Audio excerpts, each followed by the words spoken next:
Bom dia, boa tarde, boa noite para você ligado com a gente aqui na Esporte Agora Web Rádio, aqui na EA. Hoje estamos iniciando mais uma edição do EA Entrevista, nossa quarta edição do programa, e hoje eu recebo aqui um convidado mais que especial, o Senhor Olimpíadas, é a voz das Olimpíadas. Você pensa em Olimpíada, você ouve falar de Olimpíada, você pensa nele. Álvaro José, é um enorme prazer receber aqui você hoje. E a gente vai ter um bate-papo muito legal a respeito da sua trajetória, para você também tirar as nossas dúvidas, para quem não te conhece, conhecer um pouco sobre esse grande comunicador do jornalismo esportivo brasileiro. Boa tarde, Álvaro. Seja muito bem-vindo novamente. Uma honra te receber aqui hoje. Bom, eu vou repetir o que você falou, né? Afinal de contas, eu vou de bom dia, eu vou boa tarde, ou vou boa noite. Eu fico confuso, Davi. Você precisa me ajudar aí, porque afinal de contas eu não sei, porque todo mundo acompanha a internet a qualquer hora, no tempo e no espaço.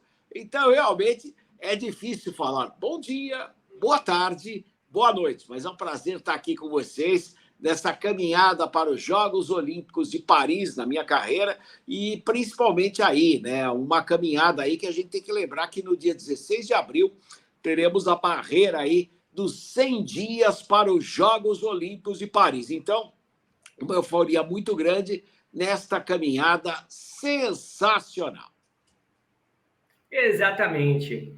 Já apresentar para quem não conhece, está vendo o programa pela primeira vez, o EA Entrevista é uma nova série que nós estamos programando para esse ano de 2024 na Esporte Agora Web Rádio. Nós começamos iniciando, transmitindo aqui mais informações sobre jornalistas esportivos. Nós tivemos na primeira edição com o Léo Campos, da Rádio Tempo, na segunda edição com o Maurício Bonato, narrador da ESPN, e mais recentemente agora na terceira edição com o Cacá Fernando, também narrador da Band Esportes. Estaremos ainda com treinadores, com atletas, uma super programação da EA esse ano, a gente também já antecedendo a nossa super cobertura dos Jogos Olímpicos no mês de julho, também no mês de agosto. Então, Álvaro, já começar aqui no nosso bate-bola, queria que você apresentasse já suas credenciais, começasse entrando para o jogo, falasse como que começou também a sua trajetória, onde você está hoje, fazendo um resumo rápido para a gente já partir para as nossas perguntas. Em primeiro lugar é o seguinte, é um prazer estar aqui com vocês.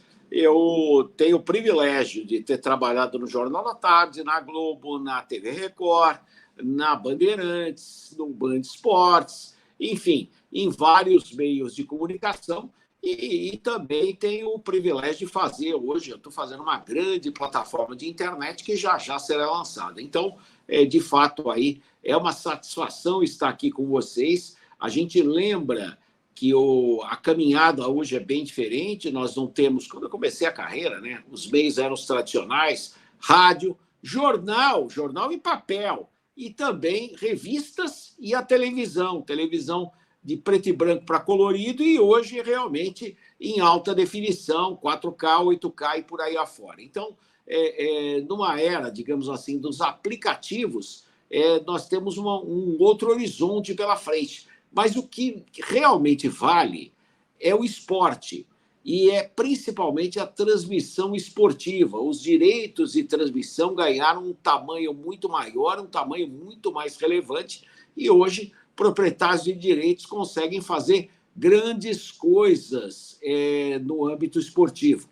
E eu lembro até recentemente, né, um caso que nós tivemos aqui, depois de 2010 para 2012, né, quando ninguém acreditava que o Fox Sports seria lançado no Brasil, foi pelos direitos que a Fox tinha da Libertadores, e o Fox Sports foi um tremendo sucesso durante uma década. Então, a gente percebe aí a força indiscutível dos direitos esportivos. E os direitos, sem dúvida alguma, vão aumentar ainda mais seu preço e vão reinar nos próximos anos. E para o país, para o nosso país, uma grande vantagem, né? Está acabando a grande exclusividade da TV Globo, que fez parte realmente de décadas aí, e hoje, por exemplo, a Copa do Mundo está em aberto, qualquer emissora de televisão pode comprar a Copa do Mundo diretamente da FIFA, como também qualquer emissora de televisão, rádio, pode comprar também os direitos dos Jogos Olímpicos diretamente do Comitê Olímpico Internacional. Então, estamos começando uma outra era, claro que com algum problema financeiro no Brasil, mas que muito em breve nós teremos, sem dúvida alguma, uma concorrência extremamente salutar. Isso aí. A gente sempre fala, eu já apresentei no início, Álvaro, você como o senhor Olimpíadas, né? Como a voz da Olimpíada. Eu queria saber como que começou esse apelido, como você começou a ser identificado por esse jeito, como foi sua primeira caminhada lá nos primeiros Jogos Olímpicos, né? Na década de 80, em Moscou, também em 84, em Los Angeles. Queria que você falasse um pouco a respeito desse início da caminhada com os Jogos Olímpicos. Bom, em primeiro lugar, eu estava na Bandeirantes e nós fizemos os Jogos Pan-Americanos de 1979 em Porto Rico. Naquela ocasião existia a Organização de Televisão Ibero-Americana, chamada OTT. Então, a Bandeirantes, como sócia da OTT, teve os direitos de fazer os Jogos Pan-Americanos de Porto Rico. Só que a OTT não comprou os direitos da Olimpíada de Moscou 80. E os detentores de direito, e aí a OTT depois comprou, para fazer a Olimpíada de Moscou, seria necessário comprar a Copa do Mundo da Espanha de 82. Só que a Copa era muito cara. Então, só a TV Globo comprou a Copa do Mundo de 82. Eu fui para a Olimpíada de Moscou em 80 pelo COB e também pela Rádio Bandeirantes, mas sem transmissão de televisão, que ela ficou facultada à TV Globo. E aí as outras emissoras sentiram muito baque com a extraordinária seleção de futebol do Tele Santana 2 anos depois, fazendo uma Copa do Mundo espetacular, e naquela ocasião eu estava na TV Globo. Então, a partir daí, o que houve foi um divisor de águas, porque o Luciano Vale saiu da Globo, foi para a Record, e em seguida para Bandeirantes, onde ele fez a Olimpíada de 84, e aí nos Jogos Olímpicos de 84, primeiro que eu fiz pela televisão, nós tivemos, de fato, muitas emissoras na transmissão. Tivemos o início da TV Manchete, a TV Manchete fez uma grande transmissão naquela Olimpíada de 84, e uma equipe formada pelo SBT junto com a Record, fazendo outra transmissão. Então, tínhamos o satélite comum, Globo, Bandeirantes, Manchete e SBT Record, e era um satélite que era dividido, a gente podia entrar uma vez ou outra em câmeras exclusivas, né? Gravações exclusivas aí de reportagem e tudo, material que era gerado e colocado no ar no Brasil. Isso acabou facilitando a nossa vida, mas é evidentemente que a TV Globo para 88 já mudou o patamar e pegou um satélite ela com toda exclusividade. E nós nos aproveitamos aí daquele momento, porque tivemos um crescimento muito significativo da Bandeirantes, do Show do Esporte e da programação. Por que tivemos um crescimento significativo? Porque a Bandeirantes começou na 4ª colocação com a cerimônia de abertura, que eu não participei, quem transmitiu foi o Luciano Vale, o J. Júnior e o falecido doutor Osmar de Oliveira, querido, aliás, ele e o Luciano Vale estão em outro plano astral, mas eles fizeram lá a cerimônia de abertura. No outro dia, eu já comecei cedinho com as eliminatórias de natação e com as outras competições, e narrava um simulacro de modalidades ao mesmo tempo. E aí, de fato, nós fomos crescendo, porque eu conhecia muitas regras do esporte, praticamente nasci em clube, e isso facilitou demais a nossa ida, a nossa caminhada aí com a transmissão olímpica. A transmissão olímpica tinha pontos realmente muito favoráveis, porque o basquete brasileiro tinha ido muito bem, o masculino tinha ido muito bem no pré-olímpico disputado em São Paulo, mas aí a seleção não levou o preparador físico e caiu, e o time norte-americano tinha um apelo muito grande, porque tinham jogadores extremamente talentosos que depois fariam sucesso na NBA, como Robert Horry, como o Eamon Tisdale, como o Sam Perkins, e principalmente 2 titãs, né? O pivô Patrick Ewing, o Pat Ewing, e o Michael Jordan. Então, o time americano fez um sucesso tremendo naquela ocasião, e todo mundo acompanhava os jogos. E recentemente foi exibida aí a série do Magic Johnson. Eu lembro tão bem daquilo, porque o Jerry Buss e os principais jogadores do Lakers de 84, eles iam exatamente assistir os jogos da equipe olímpica americana para assistirem o Michael Jordan fazer das suas. Lembrando que antes da Olimpíada, né, esse time amador dos Estados Unidos jogou contra o que eles chamavam de combinados All-Stars, com os jogadores da NBA, fizeram 6 jogos, venceram 6, na costa leste e na costa oeste. Então, todo mundo já sabia o tamanho do Michael Jordan no confronto com os jogadores da NBA. Depois, ele acabou a Olimpíada, já tinha sido draftado, se apresentou ao Chicago Bulls. Mas foi uma Olimpíada extraordinária, em que eu fiz várias transmissões sem camisa do Estádio Olímpico, junto com o Elias Júnior, porque estava fazendo aquele calor da Califórnia de 40 graus no verão, e nós estávamos não numa cabine descoberta, não tinha cabine, nós estávamos na posição de comentarista no Los Angeles Coliseum. Realmente é um grande palco aí, sede dos Jogos Olímpicos de 1932, sediou também a abertura e encerramento de 84, mais as competições de atletismo, e agora na Olimpíada de 2028, ele será palco da cerimônia de abertura. Eles queriam colocar no SoFi Stadium, mas o Comitê Olímpico Internacional não aceitou e declarou que a abertura teria que ser no icônico Coliseu de Los Angeles. E vai ser lá no centro da cidade, e realmente vai ser estádio construído para os Jogos Olímpicos de 1932, quando nós tivemos a primeira Vila Olímpica organizada. Então, de fato, foi uma Olimpíada muito marcante para mim. Fomos em 15 pessoas, começamos na última colocação no Ibope e terminamos só em segundo lugar do geral. Isso aí. E agora, Álvaro, você citou um pouco sobre o basquete. Eu também queria saber a respeito da NBA, porque você teve ali no início desse processo da marca da NBA aqui no Brasil, junto com o Luciano do Vale, que você até citou. Eu queria que você falasse um pouco de como foi essa importância de você, o Luciano do Vale, da Band, nesse processo do crescimento da NBA e do próprio basquete, né, da modalidade aqui dentro do nosso país. A história é a seguinte, a história real, não é o que muitos contam em lenda e tudo mais, a história real é a seguinte. O Johnny Saad, presidente da Bandeirantes hoje, ele viajou para uma feira de televisão com o Walter Clark, e naquela ocasião a gente tem que lembrar que tinha pouca transmissão ao vivo e era muita coisa em VT nos anos 80, né? Então ele comprou, por um preço relativamente barato, 2 caixas de papelão aí, repletas de jogos de uma temporada inteira da NBA. Final da temporada 80-81, que o Boston Celtics venceu o Houston Rockets por 4-2, e a temporada de 1982. Então, isso foi o que aconteceu. Eu estava na TV Globo, perto do final de 82, depois da Copa do Mundo e tudo mais, eu iria fazer a Olimpíada, e já estava tudo certo para eu ir também para o Pan-Americano de Caracas. Eu tinha feito o Mundial de Basquete Masculino na Colômbia, a transmissão do Ricardo Prado, que ganhou a medalha de ouro, o recorde mundial, em Guayaquil, nos 400 metros em 4 estilos, né, do medley, e o Mundial de Vôlei, que foi no Peru, Mundial de Vôlei feminino no Peru. Então, com todo esse boom, eu estava realmente na TV Globo e, de repente, pintou. O Fernando Soler me ligou, quer narrar o basquete americano? O basquete profissional americano? Eu falei, não é basquete profissional, é NBA. Ele falou, pois é, nós vamos colocar vários jogos aqui e tal, tem uma proposta para te fazer.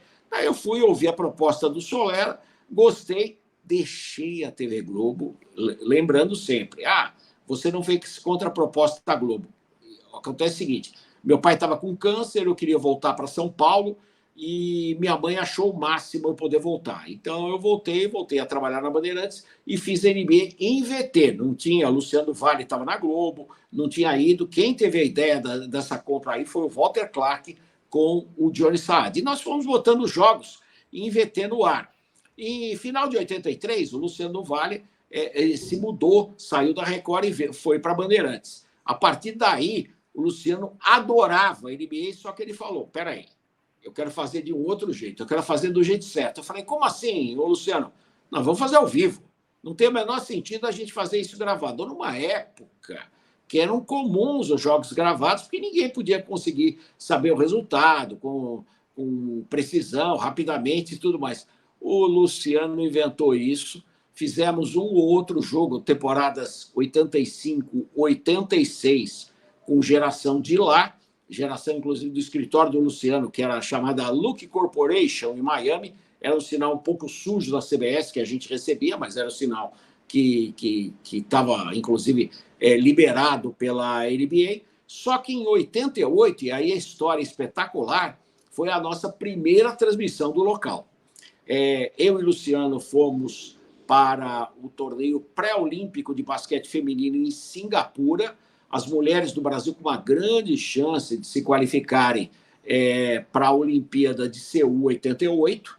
E o time era Paulo e Hortência em grande fase, mas a gente tem que lembrar que não tinha ainda a Janete, e o time do Brasil ainda não estava com o entrosamento ideal. O Brasil não conseguiu passar e caiu no pré-olímpico na fase qualificatória. Então, nós estávamos em Singapura, não chegamos aí à capital da Malásia, que é Kuala Lumpur, onde seriam as finais. Eu falei, Luciano, a gente faz as finais? Não, nós vamos voltar. Como a nossa volta é por Los Angeles, Singapura, Los Angeles, Rio, São Paulo, naquela época, nós vamos fazer as finais da NBA. Mas as finais já tinham começado, eu ponderei com ele. Falou, não, nós vamos fazer o jogo 6 e o jogo 7. Mas, Luciano, está no jogo 4 ainda, não, mas Detroit e Lakers vão ter 7 jogos. E não é que tivemos 7 jogos mesmo? Então, eu voltei, fiquei em Los Angeles, hotel próximo ao aeroporto, que não existe mais, e fiz o credenciamento e tudo mais da NBA. Até hoje tem essas credenciais da NBA, volta e meia eu posto, temporada 87, 88, e tivemos de um lado o Lakers, do outro lado o Detroit Pistons e a Isaiah Thomas. Estava 3-2 para o Detroit, os 5 primeiros jogos lá, 2 vitórias do Lakers, 3 do Detroit. Quando nós chegamos em Los Angeles, e toda a expectativa dos angelinos com relação à virada, que ela realmente aconteceu. Tivemos o 6º jogo, o Lakers ganhou, e o 7º jogo, a grande vitória. Foi o 5º título conquistado pelo Magic Johnson, foi o 5º título conquistado no Lakers pelo Kareem Abdul-Jabbar. Jabbar depois se despediria do esporte, e o Magic Johnson chegou a 9 finais. A outra final que ele chegaria, essa já era a 8ª final que ele estava na NBA, e a última final que ele entrou em ação foi aquela que mudou toda a história do esporte. De um lado, o Lakers, sem o James Worthy em condições e com o time meio capenga, contra o Chicago Bulls e Michael Jordan. E o Chicago foi lá em Los Angeles, e na própria Los Angeles acabou fazendo 4-1, e foi esse o primeiro título do Michael Jordan. Então, as mudanças na NBA sempre ocorreram, e principalmente sai ídolo, entra ídolo, e a liga se torna cada vez mais forte. A NBA teve realmente seus anos dourados aí, porque teve 3 jogadores extraordinários na mesma geração, né? Larry Bird, Magic Johnson e Michael Jordan.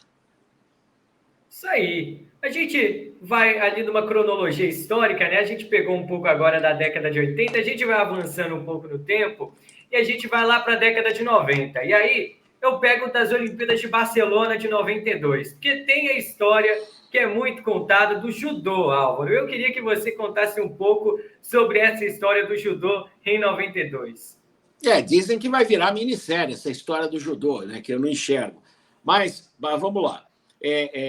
Para chegar a Barcelona 92, eu passei por Los Angeles 88 e narrei muito bem as lutas de judô sem o placar, porque eu já tinha lutado judô, eu tenho a técnica e tudo mais, tanto a técnica de quadril, técnica de solo e tal. E quando nós chegamos, e quando eu narrei que o Aurélio Miguel foi medalhista de ouro olímpico sem o placar, aí sim todo mundo percebeu que eu teria que fazer sempre o judô na Bandeirantes. 92 não foi diferente.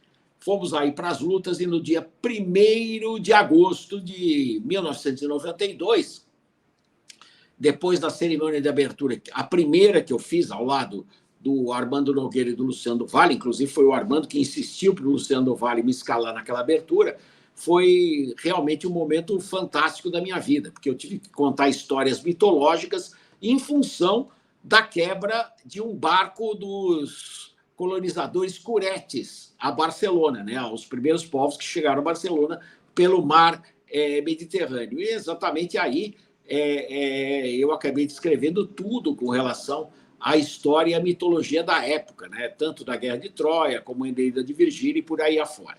O fato é que, 1º de agosto, tínhamos a grande decisão do judô e aquele dia ia lutar o Rogério Sampaio.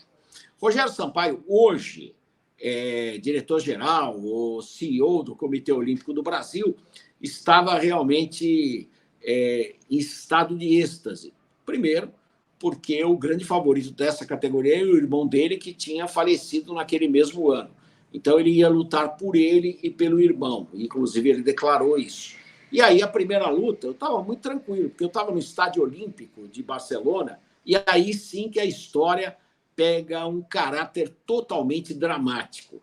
Eu estava no Estádio Olímpico de Barcelona, no Montjuïc, no alto do Montjuïc, pertinho do ginásio Badalona e tudo mais, e aí falaram, olha, muda aí a sua régua, que é o termo técnico que a gente usa para as mudanças de sinal, e tinham todos os sinais ali, e vai lá para o judô. Tá bom. Então, eu tinha todos os esportes que estavam ao vivo naquele horário.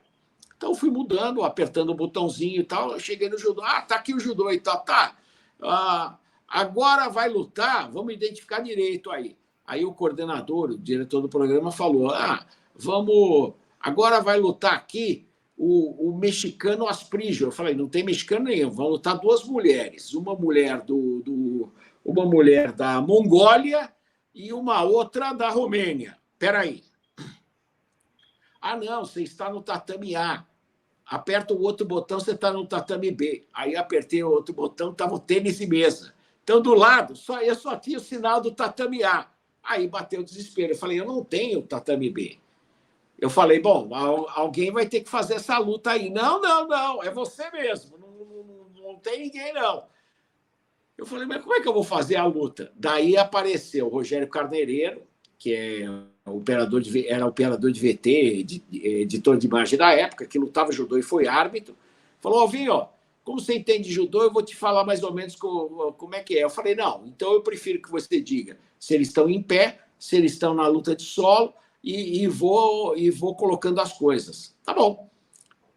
Em pé. Aí os 2 judocas testando a pegada. De um lado, Almeida de Portugal. Do outro lado, Rogério Sampaio do Brasil. Valendo a caminhada nesse torneio de judô dos Jogos Olímpicos de Barcelona. O fato é que essa primeira luta contra o português Almeida, quando acabou a luta e a vitória do Rogério Sampaio, na mesma hora, o diretor do programa, que era o Nelson Garrafão, Nelson Guzardi, o chefe das operações da Bandeirantes, que depois dirigiu várias empresas por aí, ele falou comigo no ouvido e falou: peraí que tem gente que quer falar com você, peraí.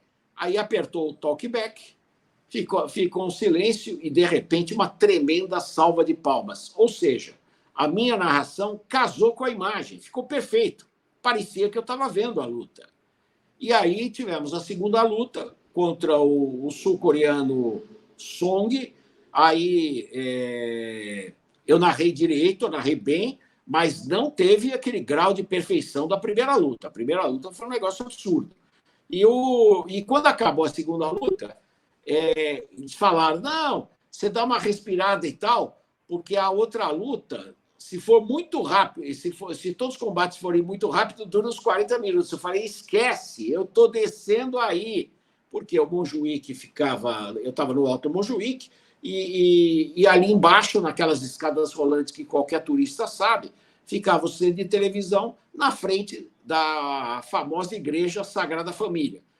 Só que 40 minutos é apertado. Meu querido, eu desci voando aquilo, eu voava sobre a escada rolante, sei lá como eu cheguei. Fato é que eu cheguei em 6 minutos e imediatamente eles falaram: você está liberado, porque tal luta, como é que é? A luta foi para o Golden Score, uma luta que a gente achava que ia ser rápida, pode dar até tempo de você comer. Aí fui comer, voltei, ainda esperei uma meia hora para a terceira luta do Rogério Sampaio, mas aí assistindo com toda a tranquilidade a quarta de final, e ele, na minha opinião, ganhou realmente a medalha de ouro quando na semifinal ele venceu o Kelmas, o Udo Kelmas, que era o melhor lutador da categoria, seria campeão olímpico depois de 96, era bicampeão mundial, campeão europeu, era disparado favorito. E ele ganhou do favorito e foi para a final aí contra o húngaro, e contra o húngaro ele deitou e rolou na final, não teve nenhuma dificuldade. Mas as duas primeiras lutas eu narrei sem ver. Mostra como que é esse grande comunicador, o Álvaro José. É realmente de se aprender muito com você, Álvaro. Você cobriu já algumas cerimônias de abertura, de encerramento de Olimpíadas, e a gente aqui que também vai estar cobrindo um pouquinho, claro, não da mesma maneira que você, mas a gente vai tentando cobrir um pouquinho dos eventos desses Jogos Olímpicos desse ano. Eu queria te perguntar como que é essa preparação para uma cerimônia de abertura, uma cerimônia de encerramento, porque tem todo um roteiro, é uma cerimônia assim, de integração de todos os atletas do mundo, é um momento que todos esperam. Queria saber como também é essa preparação, se você também sentia alguma pressão, como que era esse roteiro para essa cerimônia de Olimpíada? Bom, em primeiro lugar, vamos começar do começo. Eu estudei história, todos vocês estudaram jornalismo. Eu estudei história e sou apaixonado por mitologia grega. Então, para mim, já está muito fácil. Queira ou não, a Olimpíada vem da Grécia. E vem de Olímpia, o nome já diz. E vem de tempos mitológicos, porque, queira ou não, a origem da Olimpíada começou com uma luta entre Hércules e seu pai Zeus. E uma luta que teria terminado entre o rei dos deuses e o seu filho, em empate, e por isso eles criaram os Jogos Olímpicos. Então, essa é a mitologia com relação à Olimpíada.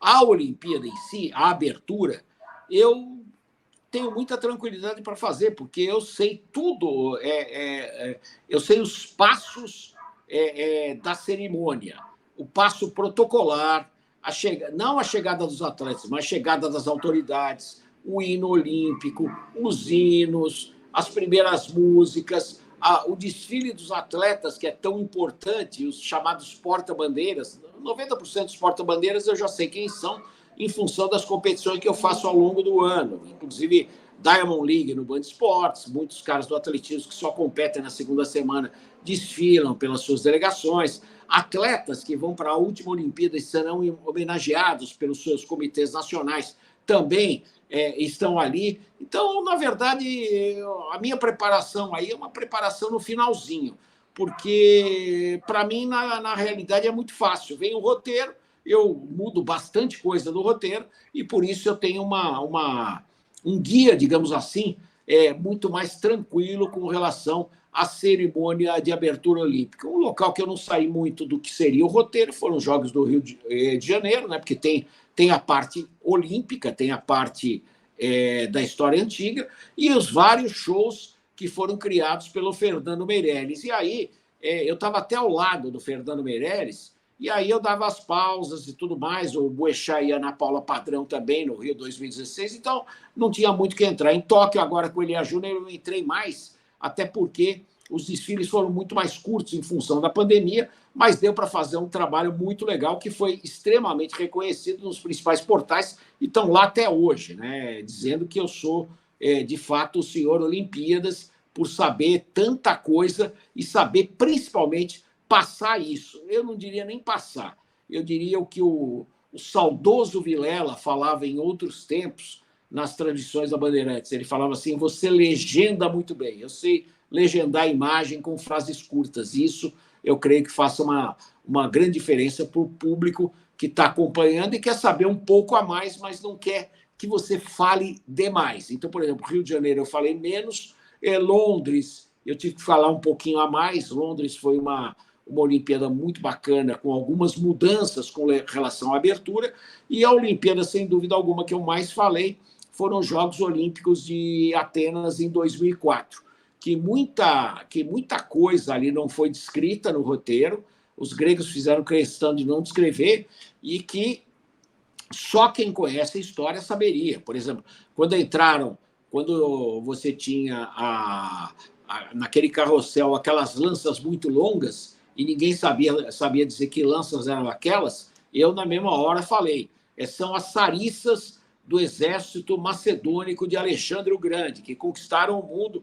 Império Persa era o maior império do mundo, habitavam lá naquela região do Império Persa cerca de 150 milhões de pessoas, que era metade da população do planeta Terra naquela ocasião, e as Sarissas foi o grande truque de Alexandre da Macedônia para conseguir conquistar a Pérsia e colocar na sua cabeça a coroa do Império Persa, então, até hoje, né, o maior império que esse planeta já teve. Então, quando eu falei das Sarissas, muita gente ficou assustada, inclusive pessoal da Globo e tal, e foram 2, 3 pessoas da Globo ficaram embaixo da minha posição e do Carlos Nascimento, ouvindo o que eu falava, porque era uma questão que só um professor de história, mas não história do Brasil, professor de história geral, com alguma especialização em Grécia, saberia dizer. Então, para mim, eu estava tal qual uma expressão do interior, eu estava tal qual um pinto no lixo.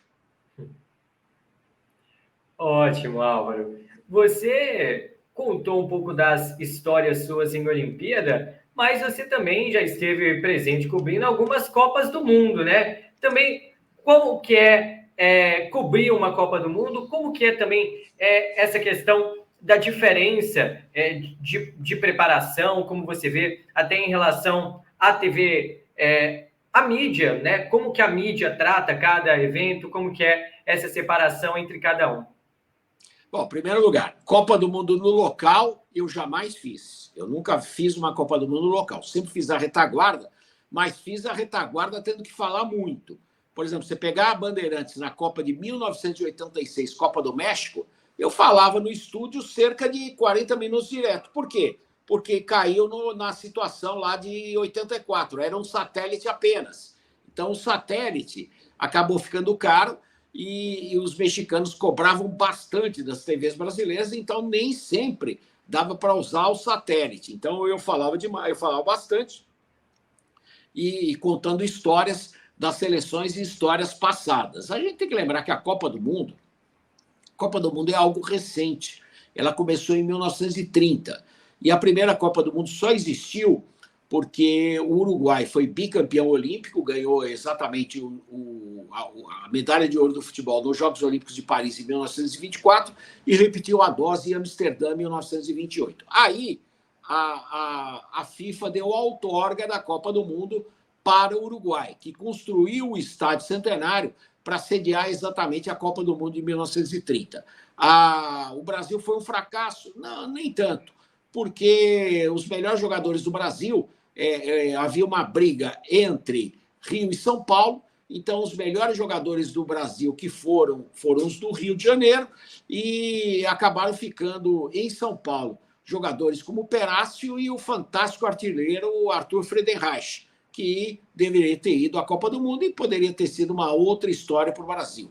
Em 1934 tivemos a Copa do Mundo realizada na Itália, e aí uma discrepância, né? A Olimpíada começou com o futebol em 1900. Não começou em 1896, 1900. Então, o futebol sempre foi olímpico.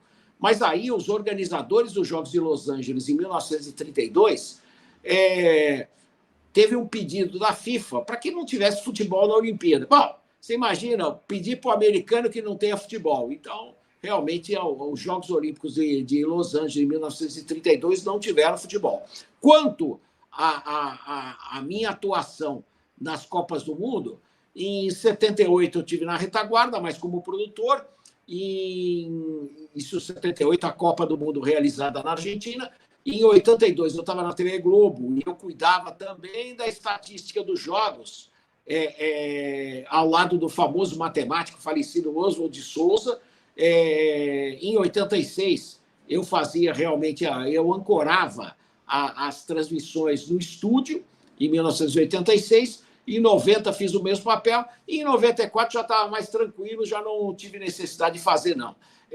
De qualquer maneira, aí, essas foram as minhas participações em Copas do Mundo. De qualquer forma, eu acabei sendo tetra também de outro jeito, né? Mas acompanhei praticamente tudo isso. E meu pai, o jornalista Álvaro Paes Leme, foi um dos jornalistas brasileiros que mais cobriu Copa do Mundo.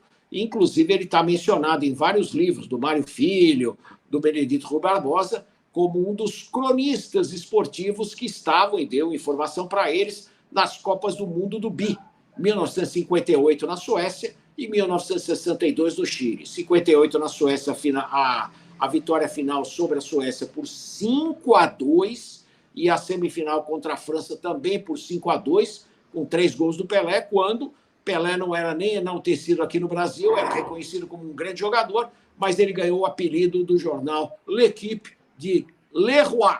A partir daí, 3 gols na semifinal da Copa de 58, ele se transformou no rei. E na final de 62, 3-1 contra a Tchecoslováquia, uma grande atuação aí de toda a seleção brasileira, conquistando o bicampeonato mundial de futebol.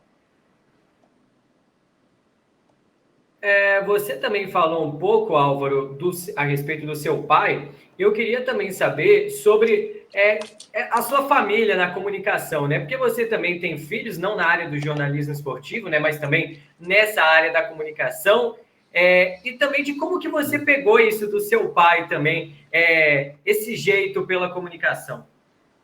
Bom, eu era menino, né? Eu e meu irmão, nós vimos no jornal que meu pai era o chefe de redação. Meu pai começou como chefe de redação de um jornal. Ele trabalhou no esporte, na Manchete Esportiva, junto com o Mário Filho e com o Nelson Rodrigues, ele era amigo dos dois. Mas foi a partir de São Paulo, eu nasci em São Paulo, que a gente ia pequenininho na redação do jornal Última Hora.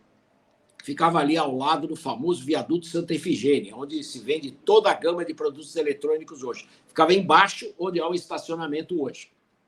O jornal Última Hora, ele marcou época, com linguagem e tudo mais. Era um jornal nacional. Tinha a Última Hora de Curitiba, a Última Hora em Porto Alegre, a Última Hora do Rio, inúmeras Últimas Horas. Inclusive, Ricardo Amaral começou em São Paulo e depois foi para o Rio e se tornou o rei do Rio, o rei da noite, mas ele é paulistano. Ricardo Amaral, um grande cronista,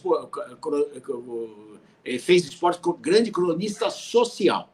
Então, teve esse baque, eu comecei ali, indo na Última Hora e me encantando com tudo aquilo, né? A foto dos jogadores do futebol, queira ou não, o Brasil vivia uma era de ouro com relação ao esporte. Marister Bueno estava chegando lá e eu era molequinho. Éder Joffre, o nosso eterno galo de ouro, era campeão mundial. Então, o esporte brasileiro estava no auge. Para não falar o basquete, né? Minha mãe jogava basquete no Pinheiros, era uma grande jogadora de basquete da seleção brasileira, inclusive, e o basquete masculino era bicampeão mundial, né? Venceu o Mundial de 59 no Rio e de 59 no Chile e 63 no Rio de Janeiro, lá no Maracanãzinho. Então, todas essas mudanças botaram um encanto para mim muito grande no esporte. Mas papai era um craque, né? Escrevia muito bem, tinha todos os caminhos e principalmente sabia argumentar. Então, você era do sim, ele fazia o papel do não. Você era do não, ele fazia o sim. Ele tinha o argumento muito bem fundamentado para chegar aí e até dobrar a sua vontade a dele. Era muito engraçado e foram aulas que eu tive com relação a essa arte da argumentação. Exatamente. E agora, Álvaro, a gente falou um pouquinho do geral, do passado, né? Mas agora eu queria que você falasse também sobre o seu futuro. Como que você imagina a sua carreira a partir de agora? Você tem uma Olimpíada agora em 2024, em 2026 tem os Jogos Olímpicos de Inverno na Itália, tem Los Angeles 2028. Como que está o seu planejamento para os próximos anos também, dentro do contexto do esporte no geral? Não, mas eu faço um planejamento olímpico, você acertou. Eu faço tudo pelos Jogos Olímpicos. Então, por exemplo, o ciclo da atleta termina agora. O meu também.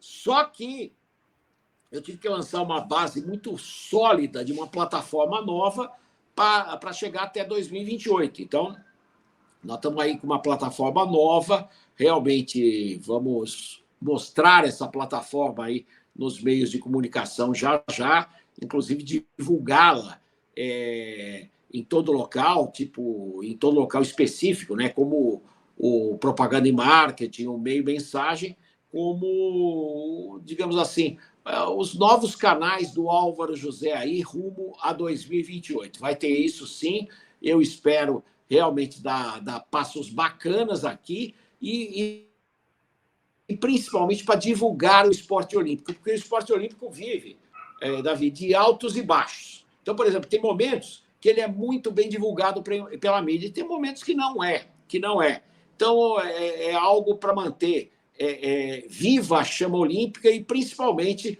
os atletas brasileiros que tanto lutam, tanto batalham, tanto seus agentes, pais, vão atrás de patrocínio, diretores de federação, enfim, e a gente tentar dar um canal para eles falarem, exporem seus pontos de vista e também mostrar alguns resultados, eventos e tudo mais.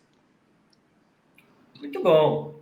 E agora, o Álvaro, você falou muito a respeito da sua trajetória e eu queria que você, se tiver como, né, pegasse aí um top 3 momentos mais marcantes assim na sua carreira, que fizeram história. Pode ser para sua aprendizagem, para outros eventos depois, momentos, no geral, que te marcaram dentro do jornalismo esportivo em tantos anos de experiência. Eu vou fazer 3 de 3, digamos assim, serão 9. Vai. Narrações. Eu colocaria as narrações de medalhas de ouro. Eu sou o cara que narrou 47 medalhas de ouro, 47 medalhas no total, sendo 12 ouros. O segundo narrador que narrou mais medalhas é o Galvão Bueno, com 33 medalhas, sendo 9 medalhas de ouro. Eu narrei 12 ouros, Galvão 9. Então, eu colocaria 3 medalhas de ouro. O Joaquim Cruz, que foi muito marcante na minha vida.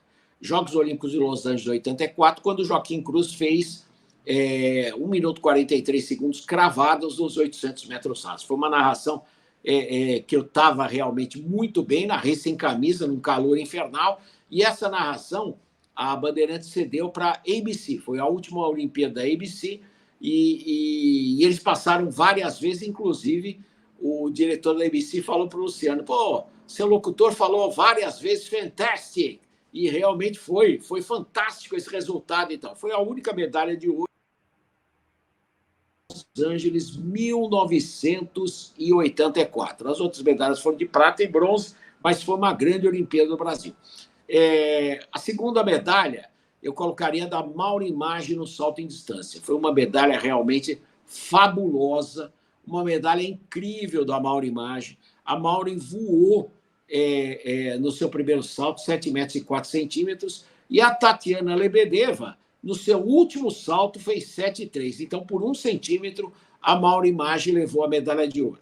Aí tem outras medalhas da caminhada. Você pode falar, o César Cielo foi sensacional, foi espetacular, mas a minha melhor narração do Cielo foi no Pan-Americano 2007. Do Aurélio Miguel foi espetacular, foi. Mas a terceira medalha de ouro que eu colocaria, e já falamos dela, é a do Rogério Sampaio, em Barcelona, 92. Eu narrei 2 lutas sem enxergar, e uma, realmente, o sincronismo entre a imagem e a minha narração estava perfeita. Muita gente não acreditou que eu fiz. Então, essas 3 medalhas de ouro, para mim, são um ponto marcante. Então, ouro do Joaquim Cruz, ouro da Maureen Maggi e ouro do Rogério Sampaio. 3 momentos em transmissões totalmente diferentes. Primeiro momento, sem dúvida alguma, a abertura dos Jogos Olímpicos de 1992, ao lado do Armando Nogueira e também do Luciano do Vale. Foi realmente incrível, fantástico, e eu rezei muito depois por ter estudado história, porque se eu não tivesse tão amplo conhecimento da Grécia, eu não teria conseguido ter uma participação tão significativa como foi nessa abertura de 1992. Outro momento, sem dúvida, não posso deixar nunca passar esse momento, a transmissão que o Luciano e eu fizemos da primeira NBA no local, primeira final de NBA no local, 1988, o lendário Fórum Inglewood, o icônico Fórum da Califórnia. Ali nós fizemos a transmissão, muita gente sabe o que é o Fórum, muita gente viaja e tem a excursão da Califórnia, leva para o Fórum e tal, onde o Dr. Jerry Buss fez o Lakers extraordinário de Kareem Abdul-Jabbar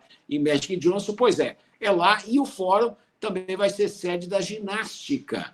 Pois é, Simone Biles e Rebeca Andrade estarão em ação no Fórum em 2028, se tudo correr nos conformes. Então, essa é a segunda narração. A primeira da Olimpíada, a segunda, esse momento da NBA, e a terceira também é da NBA, porque eu narrei o The Last Dance. o último arremesso de Michael Jordan. 1998, o Luciano não poderia fazer esse jogo, seria muito fora de horário para ele lá na França, porque ele estava na transmissão da Copa do Mundo. O Brasil já havia vencido a seleção da Escócia por 2-1, e o dia seguinte, ao sexto jogo da NBA, o Brasil ganhou do Marrocos por 3-0. Então, não teria como o Luciano fazer. O Luciano estava dormindo na hora da final.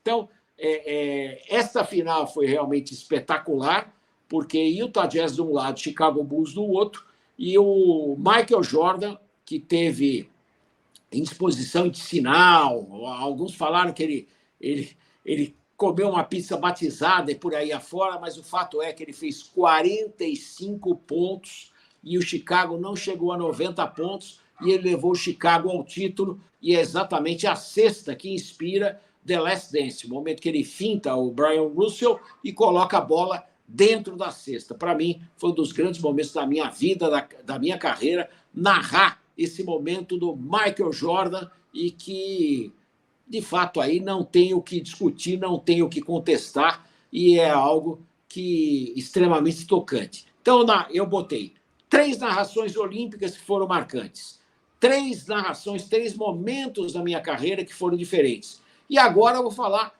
de 3 momentos de altíssima audiência, e audiência, às vezes, em esportes que ninguém acredita. Pois é, na TV Record, eu fiz várias transmissões de ginástica, nado sincronizado de ginástica rítmica, e a nossa audiência era muito alta. E por que era alta? Por que veio essa cultura da Record? Porque quando eu voltei para a TV Record em 2010, para os Jogos Olímpicos de Inverno de Vancouver, a gente acabou fazendo a transmissão da patinação. E, naquele momento, chegamos no evento que não tinha, que foi um sábado à noite, que não tinha medalha, não tinha nada, e nós chegamos a 20 pontos. Primeiro lugar para a TV Record, ou 20 pontos naquele Golden Gala da patinação artística, do grande show da patinação no encerramento das competições. Foi uma audiência impressionante, como também foi muito grande a audiência de toda a transmissão dos Jogos Olímpicos de Inverno. O Brasil passou a rever o que era a Olimpíada de Inverno. Isso foi em 2010, hein? Isso foi em 2010. Então, os Jogos Olímpicos de Inverno realmente mostraram aí uma situação totalmente diferente. O Brasil descobriu novos esportes, isso em pleno carnaval, as emissoras brasileiras transmitindo o carnaval. A Record optou pelos Jogos Olímpicos de Inverno e alcançou os mais altos índices de audiência nesses 12 dias da competição, que realmente tinha a chamada rara beleza plástica. E eu vou continuar também na Olimpíada de Inverno, com um fato marcante. Um outro fato marcante foi a Olimpíada de Inverno de 1994. Havia uma dúvida, que a Bandeirantes tinha os direitos, junto com a Coque Tavares, vamos transmitir, não vamos transmitir e tal, a final da patinação.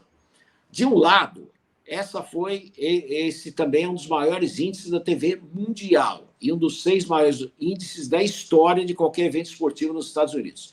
De um lado, você tem Tonya Harding, do outro lado, você tem Nancy Kerrigan. Se você se lembra, você deve ter visto um daqueles filmes em que o marido da Tonya Harding tentou quebrar a perna da Nancy Kerrigan com uma barra de ferro. É essa a situação. E fomos para a decisão olímpica que foi em Lillehammer, 1994.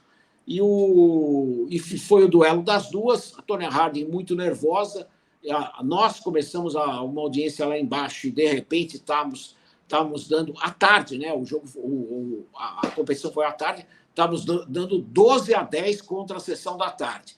Então, 12 pontos aí para a patinação artística, que foi o primeiro lugar no Ibope, e só que a vencedora, a Nancy Kerrigan, que ficou com a medalha de prata, Tonya Harding foi muito mal, e quem levou a medalha de ouro foi uma ucraniana chamada Oksana Baiu. E a curiosidade, foi a primeira vez que a Ucrânia participava da Olimpíada, porque até 92 era a Comunidade dos Estados Independentes e antes de 91 era União Soviética. Portanto, foram grandes mudanças que eu tive a oportunidade de acompanhar, grandes narrações e momentos realmente históricos, né? Porque fizeram com que o planeta não fosse mais o mesmo, meu caro Davi.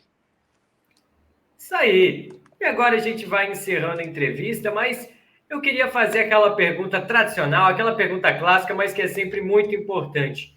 Hoje, qual que seria o conselho que você daria para quem está começando agora no mundo da comunicação, do jornalismo esportivo, que quer se aprofundar mais nisso? Qual que seria essa dica que você daria, Álvaro? Primeira dica, ler, ter verbalização própria. Segunda, pesquisar. São duas coisas, leitura e pesquisa. A partir daí, e esforço pessoal, né? Sem esforço você não consegue chegar lá. Tem momentos, por exemplo, todo ano eu vou para o camarote da Marquês de Sapucaí. Esse ano eu fiquei estudando, porque eu falei, eu não tenho a transmissão olímpica e não vou ter aqueles manuais na mão. Mas eu vou ter que fazer muita entrevista, muita conversa andando e tendo tudo na cabeça, porque não dá para você checar. Então, eu fiquei estudando, né? 5 dias aí, ao invés de estar no reinado de Momo, na tríade momesca, eu estava estudando. Então, são momentos que você realmente tem que se dedicar. Mas não tenha dúvida que ano que vem, em 2025, estarei na Marquês de Sapucaí. Pode cobrar. Isso aí. Obrigado demais novamente por ter aceitado o convite para estar aqui com a gente, Álvaro.